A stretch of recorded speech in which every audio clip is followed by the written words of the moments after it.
A preparação está indo muito bom. Tickets não sold out na Parlamento Juvenil. Nossa runners ainda tem 20 cartas.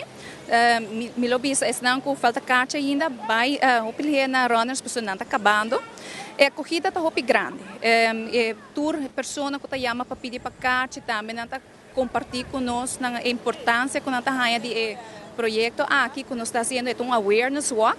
E com essa aqui, o jovem do Parlamento Juvenil que era pôr mais de luz e problemática aqui. Nós temos telefone para a juventude, a bem que projeto para a escola, para o maestro, para o maior também, para assinar por target e bullying.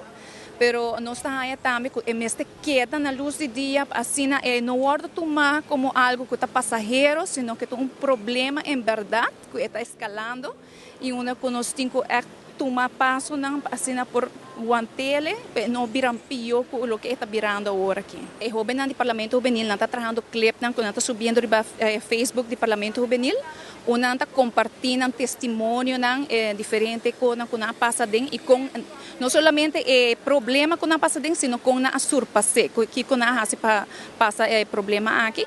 E é o que nós conhecemos o Parlamento Juvenil acaba como lugar onde o jovem está workshops, training, está participando em projetos.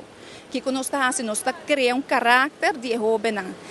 Para nós, a nosso aporte na problema aqui está ajudando o jovem a criar caráter firme, que no momento ora está de uma situação onde está bullied, impacto está tomado de uma forma diferente. O jovem usa valor, não sabe que não por e quem não está.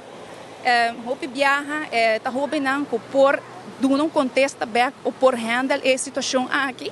E, por exemplo, o jovem do Parlamento Juvenil, o que não está fazendo agora, organizando awareness walk, para o jovem de nós jovens a passar o problema aqui e não está tomando uma forma de ação.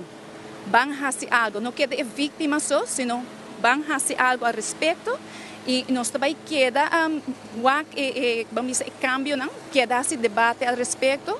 E a ideia está também para nós por chegar assim na lei, para nós por a base de research, a award assim, vim com carta para entregar isso aqui no Parlamento, para assim com a voz de jovem, para o Parlamento Juvenil está representando jovem de Aruba por entregar isso aqui no Parlamento.